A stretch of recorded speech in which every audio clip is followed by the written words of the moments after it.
ایک زمانے کی بات ہے، بادلوں سے اوپر ایک دلکش وادی تھی جسے سب روشنیوں کی وادی کہا کرتے تھے۔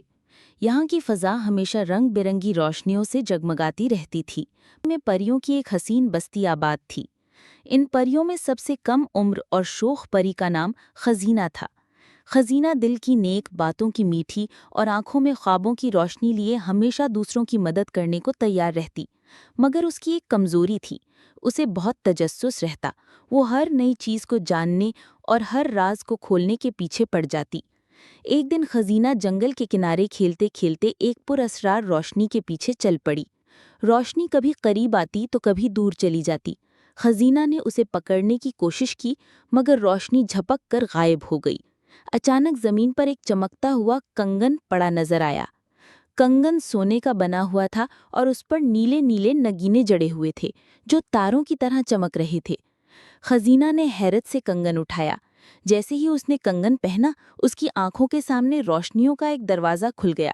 دروازے کے اندر ایک اور دنیا نظر آ رہی تھی، اندھیروں کی دنیا۔ خزینہ نے ڈرتے ڈرتے قدم آگے بڑھایا تو اچانک ایک بھاری آواز گونجی، جو اس کنگن کو پہنے۔ خزینہ گھبرا کر پیچھے ہٹ گئی، مگر کنگن اس کے ہاتھ سے اتر ہی نہیں رہا تھا۔ اسی لمحے اندھیروں میں سے ایک سایہ نمودار ہوا۔ وہ سیاہ پری تھی، ایک پرانی جادوگرنی پری جسے روشنیوں کی ملکہ نے صدیوں پہلے جادو سے قید کر دیا تھا۔ سیاہ پری نے قہقہہ لگایا، آخر کار کوئی نادان میرے کنگن کو چھو ہی بیٹھا، اب تم میرے جادو کا حصہ ہو۔ خزینہ کی آنکھوں میں آنسو آ گئے۔ اس نے التجا کی، میں نے تو یہ سب انجانے میں کیا ہے، براہ کرم مجھے آزاد کر دو۔ مگر سیاہ پری نے کہا، آزادی چاہتے ہو تو 3 مشکل کام کرنے ہوں گے، اگر ناکام ہو گئی تو ہمیشہ کے لیے اندھیروں کی قید میں رہو گی۔ خزینہ نے ہمت باندھی اور سر ہلایا۔ پہلا امتحان، روشنی کا قطرہ۔ سیاہ پری نے کہا، سب سے پہلے تمہیں سورج کی کرنوں سے ایک روشنی کا قطرہ لانا ہوگا، وہ صرف طلوع آفتاب کے لمحے قید کیا جا سکتا ہے۔ خزینہ نے ہمت سے کام لیا۔ صبح ہوتے ہی وہ پہاڑ کی چوٹی پر پہنچی۔ وہاں ایک شفاف بلور کا پیالہ پڑا تھا۔ جیسے ہی سورج کی پہلی کرن نکلی، خزینہ نے دونوں ہاتھوں کو جوڑ کر کرن کو پکڑنے کی کوشش کی۔ کرن ہاتھوں سے نکل جاتی، لیکن خزینہ نے ہمت نہ ہاری۔ آخر کار اس نے دل سے دعا کی، اے روشنی کے رب، مجھے نیکی کے لیے یہ قطرہ چاہیے۔ دعا کے ساتھ ہی کرن ایک سنہرے قطرے میں بدل گئی اور اس کے پیالے میں آ گری۔ خزینہ خوشی سے واپس گئی اور سیاہ پری کو دکھایا۔ دوسرا امتحان، بہادری کی آزمائش۔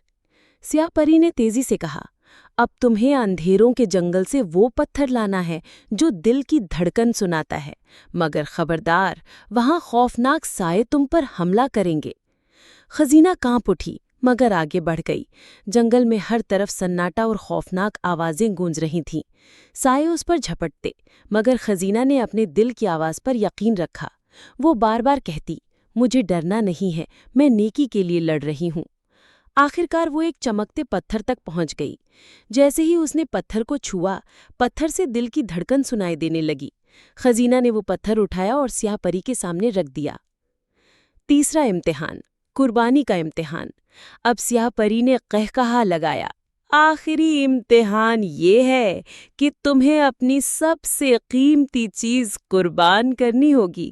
اگر تم یہ کر گئی تو آزاد ہو جاؤ گی۔ خزینہ نے حیرت سے پوچھا، میری سب سے قیمتی چیز؟ اس نے سوچا، اس کے پاس سب سے قیمتی چیز وہی جادوئی کنگن تھا جو اسے اندھیروں اور روشنیوں کی دنیا دکھا چکا تھا۔ حالانکہ یہ کنگن جادوئی تھا اور بے حد خوبصورت، لیکن اس کے باعث وہ مصیبت میں بھی آئی تھی۔ خزینہ نے گہری سانس لی اور کہا، میں یہ کنگن قربان کرتی ہوں، کیونکہ آزادی اور نیکی سب سے قیمتی ہیں۔